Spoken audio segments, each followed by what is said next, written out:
Romains chapitre 16, versets 17 jusqu'à la fin, donc page 743 dans les Bibles blanches.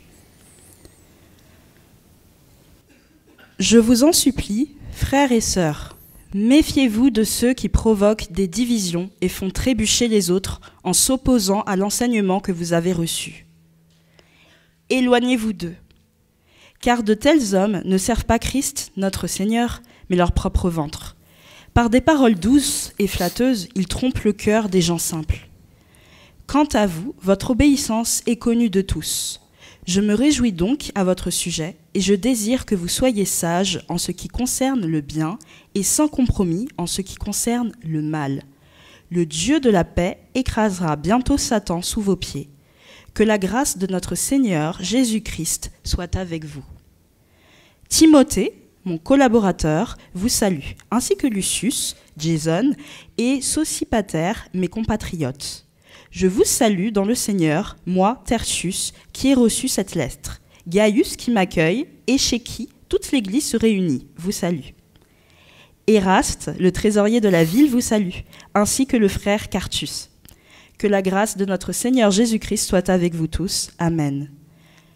Dieu peut vous affermir selon l'évangile que j'annonce, la prédication de Jésus-Christ conformément à la révélation du mystère qui a été tenu secret pendant des siècles. Ce mystère a maintenant été manifesté et porté à la connaissance de toutes les nations par les écrits des prophètes, d'après l'ordre du Dieu éternel, afin qu'elles obéissent à la foi. À ce Dieu seul sage soit la gloire au siècle des siècles, par Jésus-Christ. Amen. Amen. Jusqu'ici, la parole de Dieu. Alors, si vous nous rejoignez pour la première fois aujourd'hui, nous sommes très heureux que vous soyez là, mais il faut savoir qu'aujourd'hui, c'est un dimanche un peu inhabituel. Aujourd'hui, nous terminons une série qu'on fait depuis à peu près 1 an et demi sur la lettre de Paul aux Romains. Alors, vous arrivez juste à la fin. Mais bonne nouvelle, même si vous avez raté les 38 messages précédents de cette série, vous ne serez pas perdus. Pour toute sa profondeur théologique, la lettre de Paul aux Romains communique une réalité, un message finalement assez simple et unifié. Donc c'est ça qu'on va voir ensemble. On va essayer de clôturer le tout et de voir le tout en même temps.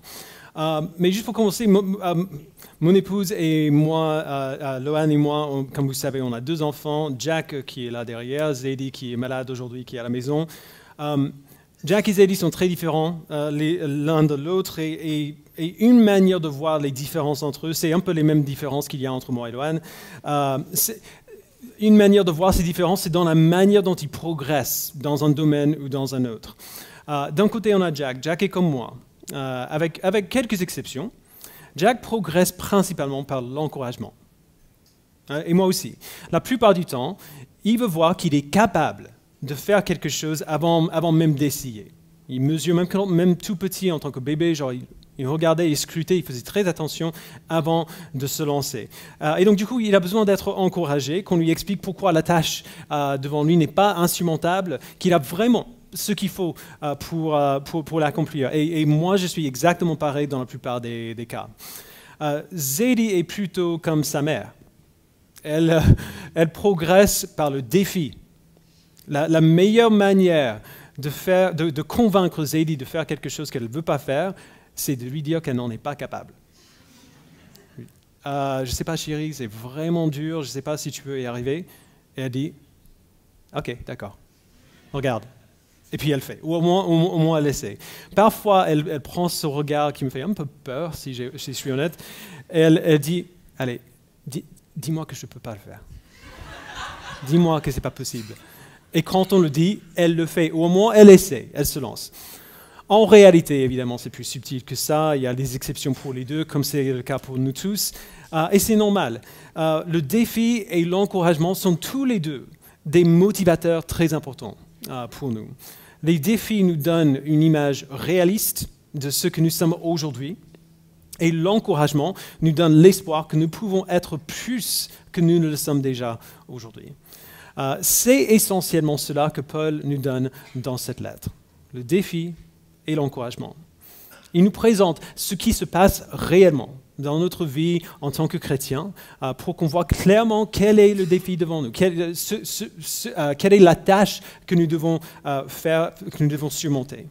Mais il nous donne aussi ces encouragements incroyables que ce que nous sommes aujourd'hui, ce n'est pas tout ce que nous serons demain, que nous pouvons vraiment arriver au sommet de cette montagne devant nous, non pas par nous-mêmes, mais par Dieu qui est avec nous. Et donc aujourd'hui, on va prendre un moment au début pour revoir le contenu de cette lettre rapidement, avant de voir ce dernier texte qu'on a lu à la fin du chapitre 16, parce que c'est là où Paul nous amène depuis tout ce temps. Il ne s'agit pas ici d'une simple salutation finale, mais vraiment d'une bonne conclusion de tout ce qu'il a dit avant. Alors, dans cette lettre, si vous n'avez pas déjà lu, la première chose que Paul établit dans cette lettre avec une clarté absolue, c'est que nous sommes tous des pécheurs. Le péché, si vous ne connaissez pas le terme, c'est la rébellion contre Dieu, notre désir d'être nos propres maîtres, nos propres dieux, et toute l'humanité en est coupable. Et du coup, toute la création a été plongée dans le chaos à cause du péché. Personne n'adore naturellement Dieu pour qui il est, mais nous cherchons plutôt à poursuivre nos propres désirs d'être nos propres dieux. Et dans les 3 premiers chapitres, Paul insiste beaucoup sur cette réalité parce qu'il écrit à une église à Rome qui est très mixte. Dans cette église, il y a des chrétiens juifs qui sont nés dans le peuple qu'on appelle généralement le peuple de Dieu, et il y a des chrétiens non juifs, genre des païens. Mais tout le monde, Paul dit haut et fort, tout le monde est dans le même cas de figure. Nous sommes tous pécheurs, que nous soyons juifs ou non juifs, peuple de Dieu ou non, nous sommes tous des pécheurs, nous sommes tous privés de la gloire de Dieu et par conséquent, nous sommes tous naturellement sous la colère de Dieu. Dieu déteste le péché et il a raison de le détester. Il ne peut pas laisser le péché impuni parce que c'est un Dieu juste. Mais en même temps, puisque Dieu aime son peuple, il refuse de leur permettre de continuer dans leur péché. Alors, il vient pour nous sauver. Et c'est ce que nous voyons à partir de la fin du chapitre 3, que le salut de Dieu vient à tout le monde de la même manière. Qu'on soit juif ou non juif, le salut vient par la foi et non pas par les œuvres. Et quand on parle des œuvres, on parle de l'obéissance au commandement de Dieu. Paul donne l'exemple d'Abraham, le père de la foi juive, qui a été déclaré juste par Dieu avant qu'il obéisse à ses commandements. Pourquoi est-ce qu'Abraham a été déclaré juste? Non pas grâce à son obéissance, mais parce qu'il a cru. Parce qu'il a cru en Dieu. Il lui a fait confiance que Dieu est qui il dit être et que Dieu mérite son obéissance. Alors, il faut bien être clair, après sa confiance, Abraham a bel et bien obéi. Mais ce n'est pas son obéissance qui l'a sauvé, c'est sa foi qui l'a sauvé. Et Paul commence à dire au chapitre 5 que par la foi, nous avons l'espérance. Il nous donne deux grandes catégories pour chaque être humain qui a jamais vécu ou qui vivra. Soit nous sommes en Adam, soit nous sommes en Christ. Naturellement, nous sommes tous en Adam, c'est-à-dire que nous héritons tous du péché du premier homme, nous héritons de sa rébellion contre Dieu et nous héritons de la colère de Dieu contre notre péché. Mais Dieu donne la foi à son peuple. Il sort en quelque sorte d'Adam et il les place en Christ. Alors pourquoi est-ce que ça change quelque chose? Parce que Christ a vécu la vie parfaite que nous n'avons pas pu vivre, une vie sans péché.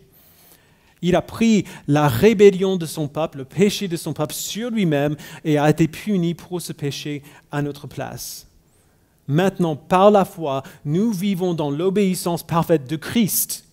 Un peu comme si on prenait son obéissance, sa justice parfaite et on le mettait comme un manteau.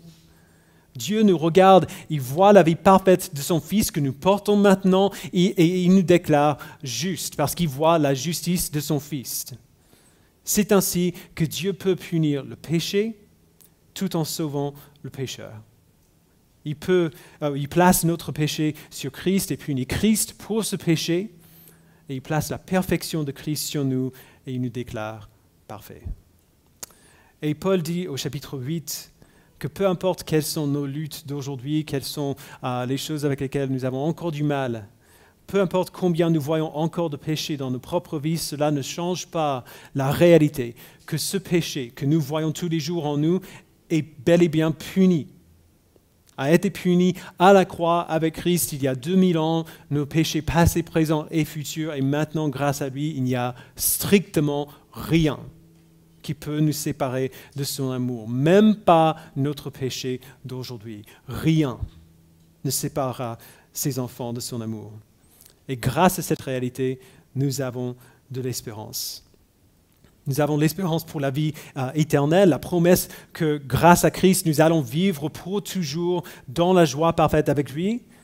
Et nous avons l'espérance pour nos vies chrétiennes aujourd'hui. La promesse que par la foi en Christ, l'Esprit Saint qui vit en nous nous donne vraiment le pouvoir d'apprendre à lui obéir et à ressembler de plus en plus à Jésus-Christ. Parce que c'est pour cela que Dieu nous a créés, c'est à cela qu'il nous a prédestinés.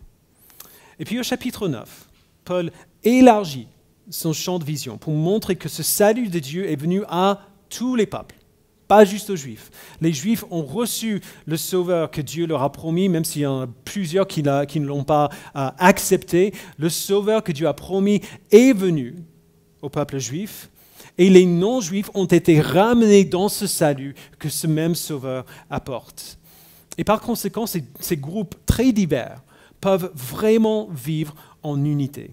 Et c'est sur cela que Paul insiste dans les chapitres 12 à 15. Il nous montre comment nous devons vivre dans le corps de Christ, dans notre Église, dans nos villes, dans notre monde. Il nous montre comment nous prenons soin les uns des autres et comment nous travaillons ensemble pour apporter l'Évangile à toutes les nations. Et maintenant, dans ce dernier passage de la lettre, Paul donne aux Romains une exhortation finale qui résume les implications de tout ce qu'il a dit avant. Et il nous rappelle la vraie unité qu'il a établie au sein de son peuple en Jésus-Christ. Alors, on a commencé à voir cela la semaine dernière dans les versets 1 à 16 du chapitre 16. Et si vous vous en rappelez, Paul, dans ses premiers versets, il donne une longue liste de salutations aux membres de l'Église de Rome.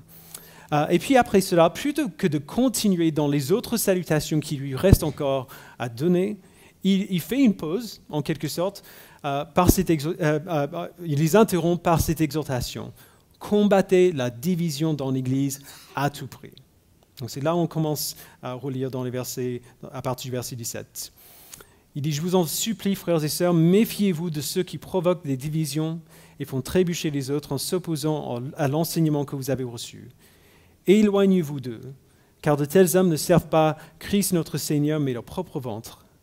Par des paroles douces et flatteuses, ils trompent le cœur des gens simples. Quant à vous, votre obéissance est connue de tous. Je me réjouis donc à votre sujet et je désire que vous soyez sages en ce qui concerne le bien et sans compromis en ce qui concerne le mal. Le Dieu de la paix écrasera bientôt Satan sous vos pieds. Que la grâce de notre Seigneur Jésus-Christ soit avec vous. Alors, certaines personnes au fil du temps ont demandé pourquoi Paul interrompt ces salutations pour donner cet avertissement contre ceux qui créeraient la division dans l'Église. Mais en fait, si on regarde dans le contexte, ce n'est pas si dur à comprendre que ça. Il le fait parce qu'il vient littéralement, dans les versets 1 à 16, il vient de célébrer, de terminer ces salutations en célébrant l'unité de cette Église à Rome, l'unité qu'ils ont en Christ, et sa propre unité, genre celle de Paul, avec eux. Il y reviendra dans un instant, alors cet avertissement arrive au milieu pour accentuer le message qu'il cherche à renvoyer. Et donc il dit, vous, les Romains, si vous le vouliez, vous pourriez trouver 1000 raisons pour être divisés entre vous-mêmes. Mais vous ne l'avez pas fait. Vous êtes encore constitués de plusieurs membres et malgré les multiples points de tension et différences d'opinion dans votre Église, vous faites bien. Alors, protégez cette unité à tout prix. Paul dit de nous méfier de ceux qui provoquent des divisions et créent des obstacles à la bonne doctrine. Et il faut bien remarquer qu'il ne parle pas nécessairement d'enseignants qui font comme je suis en train de faire là, mais de ceux qui provoquent des divisions. Et il y a plusieurs manières de faire cela. Ça peut venir par l'enseignement, ça peut venir en discussion, ça peut venir par l'exemple, tout simplement qu'on en voit. Il nous dit de nous méfier de ceux qui provoquent des divisions et créent des obstacles à la bonne doctrine. Pas seulement les gens qui disent des choses fausses, mais qui incitent d'autres à agir d'une manière qui est contraire à la bonne doctrine. Alors, on ne sait pas exactement ce que Paul a en tête ici, s'il y a quelque chose de particulier, genre une idée erronée spécifique en tête ou non. Et finalement, ce n'est pas nécessaire de le savoir parce qu'il décrit les gens. Peu importe ce qu'ils disent, ce qui est important, c'est qui ils sont. Il dit que ces gens éloignent les autres de la bonne doctrine, comme on a vu. Donc on voit par leurs actions qui ils sont. Au verset 18, il dit que ces gens ne servent pas Christ, mais leur propre ventre, leurs propres appétits.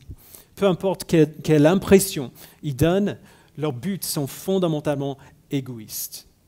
Ils cherchent à satisfaire à un désir qu'ils ont en eux-mêmes. Ils n'agissent pas pour le bien de leurs frères et sœurs. Paul dit qu'ils trompent le cœur des gens simples par des paroles douces et flatteuses. Pour le dire autrement, ces gens sont convaincants. Parce qu'en partie, ils vont te dire ce que tu as envie d'entendre. Mais le simple fait que tu veuilles entendre une idée ne rend pas cette idée juste. Et si on apprend à connaître la Bible, on apprendra petit à petit à voir cela aussi. Mais malheureusement, parfois, même les chrétiens qui connaissent le plus peuvent se trouver convaincus par un menteur. Et donc la bonne nouvelle ici, c'est que nous les reconnaîtrons par leurs fruits. À la fin, leur erreur va se révéler parce que le résultat final sera toujours la division. Alors, il faut faire attention quand on commence à parler de la division. Il ne faut pas faire attention de ne pas accuser trop rapidement quelqu'un d'essayer de semer la division dans l'Église. Il faut bien être clair, la division n'est pas la même chose que le désaccord. On peut fréquemment être en désaccord les uns avec les autres et on peut le faire bien, de la bonne manière, gérer nos désaccords. On a vu cela au chapitre 14. On a parlé des sujets secondaires qui ne sont pas essentiels à l'Évangile, sur lesquels on peut très bien ne pas être d'accord et quand même se considérer comme des frères et sœurs en Christ. Donc les désaccords, ce n'est pas la même chose que la division. La division arrive lorsque nous accordons à nos désaccords une telle importance que la communion fraternelle devient impossible. Lorsque nos désaccords sur des sujets secondaires deviennent tellement importants à nos yeux qu'ils nous empêchent de nous aimer les uns les autres. Paul est très clair au sujet de ces personnes qui provoquent de telles situations dans l'Église. Il dit de nous en méfier, de les éviter. Ne passez pas de temps avec ces gens-là. Beaucoup de chrétiens, ils ont un peu peur d'être aussi rigides, parce que voilà, c'est mal élevé. On veut inclure tout le monde, Dieu est amour, et ainsi de suite. Paul n'a pas peur d'être malpoli. Paul n'a pas peur d'être accusé de manquer d'amour. Si tes paroles ou tes actes provoquent de la division dans l'Église, tu agis contre l'amour de Dieu et donc Dieu nous dit de nous méfier de toi. Alors Paul n'avertit pas les Romains à ce sujet parce qu'ils sont en train d'être divisés. Il a dit au verset 19, « Quant à vous, votre obéissance est connue de tous. Je me réjouis donc à votre sujet. » Donc il ne parle pas de cela pour les corriger. Cette Église allait bien, comme on a vu il y a quelques semaines. Leur désaccord sur des sujets secondaires était géré de la bonne manière. Mais, Paul dit, je veux que vous soyez prêts. Je veux que vous soyez sages en ce qui concerne le bien et sans compromis en ce qui concerne le mal, même au risque d'être vu comme malpoli ou accusé de manquer d'amour. Et cet avertissement, ce rappel, est mis de pair avec une assurance assez incroyable. Verset 20. Le Dieu de la paix écrasera bientôt Satan sous vos pieds. Alors, est-ce que c'est contradictoire que le Dieu de la paix agisse de manière aussi violente? Pas du tout. Il aime son peuple, il fera tout pour le protéger. D'où aussi la dureté de Paul contre ceux qui sèment la division. Ce qu'il dit ici est incroyable et tellement subtil qu'on pourrait facilement le rater si on lit trop vite. Le Dieu de la paix écrasera bientôt Satan, non pas sous ses pieds, mais sous vos pieds, sous nos pieds. Comment est-ce qu'il fait ça?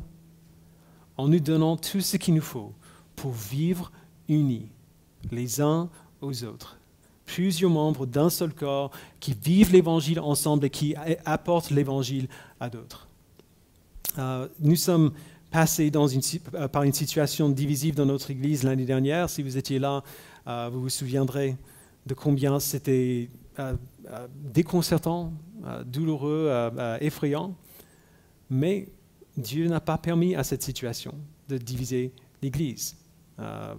Surtout vous qui étiez dans ces discussions-là, vous avez résisté à la division, vous l'avez vu pour ce que c'était et vous avez dit non, vous êtes bien protégés les uns les autres et bien aimés les uns les autres. Le Dieu de la paix écrasera bientôt Satan sous vos pieds. Nous n'avons rien à craindre. Nous n'avons rien à craindre. Même dans des situations comme ça, nous n'avons rien à craindre. Christ a gagné la victoire sur Satan et Satan ne tiendra pas. Ses plans ne tiendront pas. Même s'il cherche à diviser, il ne réussira pas. En fin de compte, le Dieu de la paix écrasera bientôt Satan sous vos pieds. Il permettra à son peuple de rester unis les uns aux autres, même si parfois on n'en a pas trop l'impression. Et c'est à cette unité dans le corps que Paul revient dans les versets suivants, quand il revient à ces salutations formelles. C'est un peu comme la deuxième tranche de pain sur un sandwich. Il a commencé en célébrant l'unité dans l'Église de Rome au verset 1 à 16 qu'on a vu dimanche dernier. Il fait un pas de recul pour contraster cette unité avec ce qui provoque la division, versets 17 à 20. Et maintenant, il revient sur l'unité pour bien terminer son propos. Mais cette fois-ci, c'est un peu différent de ce qu'on a vu la semaine dernière. Ces salutations ici ne s'adressent pas à des gens spécifiques à l'Église de Rome. Ce n'est pas saluer un tel ou un tel qui est dans l'Église de Rome. Ces salutations proviennent plutôt des gens qui sont à Corinthe avec Paul. Et dans ces salutations, comme on a vu la dernière fois, Paul encourage les Romains à se réjouir de l'unité qu'ils ont au milieu de la diversité. Donc ce n'est pas seulement leur unité les uns avec les autres dans l'Église, mais aussi leur unité avec d'autres chrétiens dans d'autres lieux dans le monde. Verset 21. Timothée, mon collaborateur, vous salue, ainsi que Lucius, Jason, je ne sais pas comment on le prononcerait autrement, Jason, c'est pas comme c'est, bref. Lucius, Jason, Sosipater, mes compatriotes, je vous salue dans le Seigneur, moi, Tertius, qui ai écrit cette lettre, Gaius, qui m'accueille et chez qui toute l'Église se réunit, vous salue. Éraste, le trésorier de la ville, vous salue, ainsi que le frère Quartus. Que la grâce de notre Seigneur Jésus-Christ soit avec vous tous. Amen. Et on a plusieurs personnes ici. D'abord, on voit Timothée. Timothée, c'est le jeune protégé de Paul, un non-juif à qui il a écrit 2 lettres que nous trouvons dans le Nouveau Testament, 1 et 2 Timothée. Il s'agit comme d'une sorte de fils spirituel pour Paul. C'est probablement son collaborateur le plus proche, ou en tout cas le mieux connu. Après ça, on voit Lucius, Jason et Sosipater, Jason. Ces hommes sont juifs. Paul les appelle ses compatriotes. Paul est juif. On ne sait pas exactement qui est Lucius, mais Jason est sûrement celui que nous trouvons dans Acte 15. Et Sosipater, c'est probablement l'homme appelé Sopater de Bérée dans Acte 20. Alors déjà, rien que dans ces noms-là, on voit une certaine diversité ethnique. On a des chrétiens juifs et des chrétiens non juifs qui saluent l'Église de Rome ensemble. Mais ça va plus loin que ça. Après, nous avons Gaius. Donc, Gaius est probablement non juif, vu son prénom, et il est visiblement un homme de moyens, parce qu'il est capable de donner à Paul une place chez lui. Donc, Paul reste chez lui, et toute l'Église de Corinthe se réunit chez lui aussi. Quelque chose de similaire avec Éraste. Éraste, Paul dit, est le trésorier de la ville de Corinthe. Alors c'était un homme de grande influence. Le trésorier était un officier élu par le pape. Donc tout le monde de la ville, tous les gens de la ville de Corinthe auraient connu cet homme. Donc voilà un côté du terrain socio-économique à Corinthe. On a déjà des hommes de moyens, des hommes connus, des hommes influents. De l'autre côté, on trouve 2 hommes, Tertius et Quartus. Remarquez le verset 22. Il dit « Je vous salue dans le Seigneur, moi, Tertius, qui a écrit cette lettre. » Alors évidemment, Tertius ne dit pas que c'est vraiment lui l'auteur de cette lettre. Paul s'identifie comme son auteur au début. mais plutôt, il dit plutôt que c'est Tertius qui tenait le stylo. Il agissait en tant que secrétaire pour Paul. Au moins cette fois-ci, Paul dictait la lettre et Tertius l'écrivait. D'ailleurs, c'est juste assez incroyable d'y penser que Paul n'a pas fait un plan, écrit un tableau Excel pour montrer où allait son argument. Il parlait et Tertius écrivait, c'est juste incroyable. Et voilà, c'est son petit mot à lui, à Tertius, pour saluer l'Église de Rome. Et après lui, on voit Quartus à la fin du verset 23. On n'a pas besoin d'un diplôme en latin pour identifier le sens de ces prénoms. Tertius veut dire troisième, Quartus veut dire quatrième. Ça veut dire que ces hommes sont très probablement nés en esclavage et n'ont même pas reçu de vrais prénoms à leur naissance. On les appelait simplement troisième et quatrième.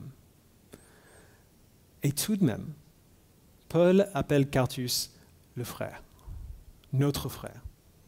Même si Quartus et Éraste n'auraient jamais eu une raison normale ou légitime, même pour se considérer l'un et l'autre dans la vie de Corinthe à l'époque, d'autant moins passer du temps ensemble, les voici, des frères en Christ.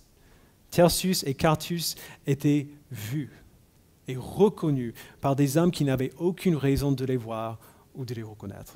Des hommes puissants, des hommes d'influence, des hommes de richesse. Pourquoi est-ce que c'était le cas? Parce que maintenant, ils sont tous en Christ.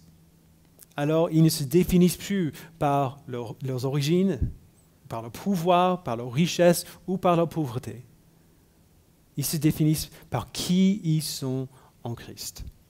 Ce sont des frères dans une même famille. Et comme dit Andy Crouch, la famille, c'est là où on ne peut se cacher et c'est là où on ne peut se perdre. Quel encouragement! Vous imaginez d'être l'Église de Rome qui voit tout ça et qui reconnaît. Quel encouragement que ces salutations auraient été pour les Romains. C'est la preuve que ce qui se passait chez eux, cette unité au milieu de la tension et des différences qui les auraient normalement divisés, cette unité n'était pas limitée à Rome, n'était pas limitée à cette Église. Cette unité avait aussi lieu dans d'autres endroits. Essentiellement, Paul dit ici, vous voyez Rome, tout ce que j'ai passé 15 chapitres à décrire, Dieu le fait, pas seulement chez vous, mais dans tout l'Empire romain.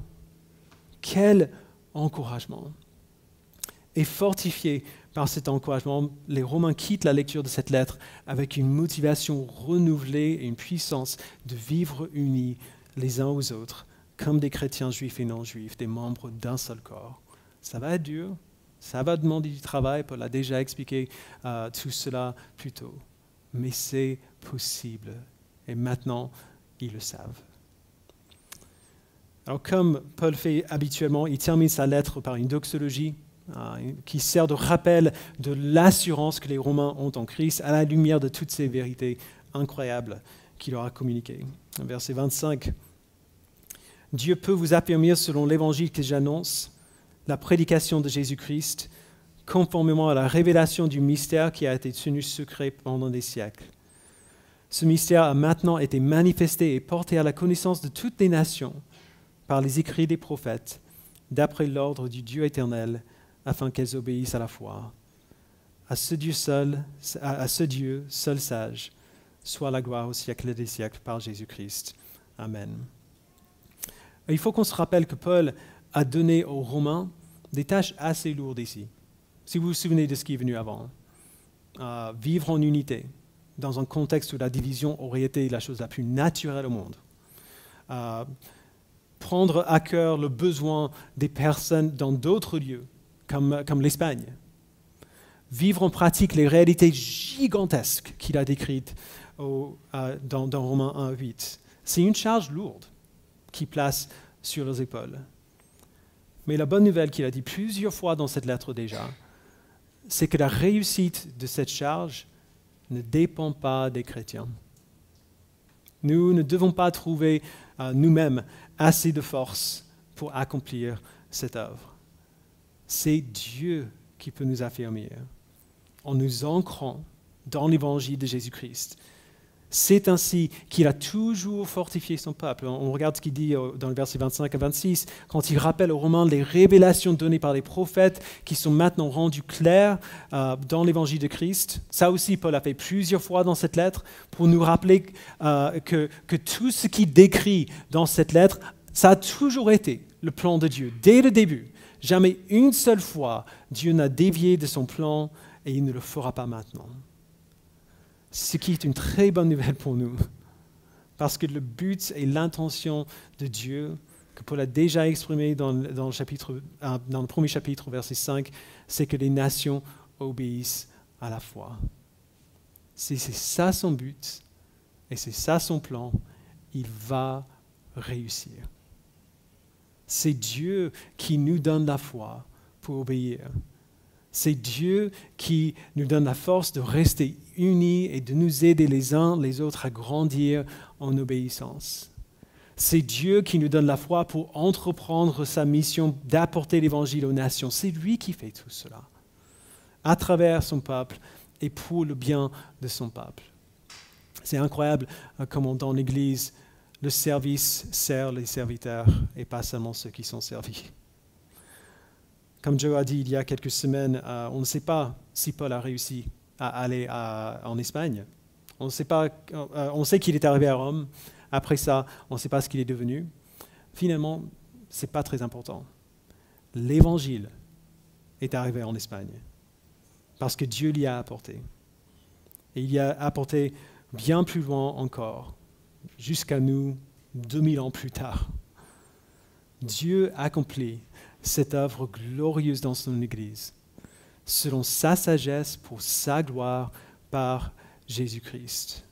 Nous pouvons lui faire confiance. Grâce à ce que Christ a fait, Dieu sauve les pécheurs. Grâce à ce que Christ a fait, Dieu fait que des gens imparfaits, très imparfaits, grandissent pour ressembler à son Fils. Grâce à ce que Christ a fait, rien ne peut nous séparer de son amour. Grâce à ce que Christ a fait, Dieu sera glorifié dans le monde tout entier. Alors, qu'est-ce que ça signifie pour nous aujourd'hui à Paris en 2023 et pas simplement de manière globale, cosmique? Ça veut dire qu'on peut lui faire confiance. Ça veut dire qu'on peut lui faire confiance. Si tu as des doutes au sujet de ton salut, de si Dieu va vraiment continuer de t'aimer parce que tu sais à quel point tu n'es pas digne de son amour, tu peux lui faire confiance. Si tu t'inquiètes de quelle est ta place dans cette grande histoire qu'on voit dans cette lettre, eh bien, tu peux lui faire confiance, que tu as ta place. Si tu te sens alourdi par la pensée de ta famille ou de tes amis ou de tes voisins qui ne connaissent pas Christ, tu peux lui faire confiance pour cela. Si tu es dérangé par l'idée que tu n'es pas maître de ta propre vie, à l'idée de te soumettre à un autre maître, tu peux lui faire confiance. C'est un bon maître. Si tu as peur de faire partie de l'Église, de trop t'approcher des gens parce que tu as été blessé dans le passé, tu peux lui faire confiance. Tu ne peux pas forcément nous faire confiance, mais tu peux lui faire confiance. C'est lui qui agit dans son Église. Si tu entends ces choses magnifiques au sujet du plan de Dieu et tu t'inquiètes que c'est peut-être un peu trop bon pour être vrai, tu peux lui faire confiance. Nous pouvons lui faire confiance, frères et sœurs. Le Dieu de la paix écrasera bientôt Satan sous nos pieds. Son plan, resté caché pendant si longtemps, nous a maintenant été révélé dans sa parole. Il peut nous affermir selon l'évangile de Jésus-Christ. Il apportera certainement la bonne nouvelle à toutes les nations afin qu'elles obéissent à la foi. Il sera glorifié pour toujours par Jésus-Christ et nous serons là pour le voir. Nous serons là pour travailler avec lui, pour être nourris et servis par lui. Et puis après, nous serons là pour l'aimer, pour nous réjouir en lui pour toujours. nous pouvons lui faire confiance. Il agit en nous et il ne va pas arrêter son œuvre maintenant. Je vous invite à prier. Père, nous te remercions d'avoir inspiré l'apôtre Paul à écrire cette lettre. Nous te remercions de la liberté que nous avons de passer autant de temps dans un seul texte, dans une seule lettre, pour bien creuser dans ses profondeurs. Je prie, Père, que ce ne soit pas en vain, que ta parole ne revienne pas à toi sans avoir fait son effet. Que le temps que nous avons pu passer dans cette lettre puisse creuser des racines d'assurance et de confiance dans notre cœur. Permets-nous, Père, d'être motivés par la mission d'apporter l'Évangile à toutes les nations, à nos voisins, à nos familles, à nos amis. Permets-nous d'être réjouis de ce que nous avons reçu par Jésus-Christ en toi. Permets-nous d'être confiants que l'Esprit qui a ressuscité Christ rendra la vie à notre corps mortel, que tu nous donneras ce qu'il faut pour t'obéir, que tu vas nous rendre de plus en plus conformes à l'image de ton Fils, comme tu as prédestiné de faire.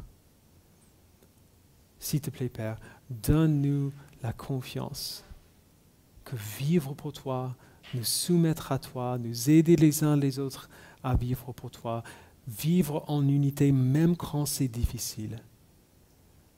Et la joie la plus profonde et la plus durable que nous avons dans cette vie et pour toute l'éternité. Permets-nous de vivre en anticipation de ce jour où le travail difficile de lutter contre le péché, de lutter contre la division sera terminé et nous pourrons nous réjouir à travailler seulement pour toi, seulement pour notre joie, seulement pour ta gloire. Aide-nous à commencer dès maintenant à vivre comme nous vivrons pour toute l'éternité avec toi.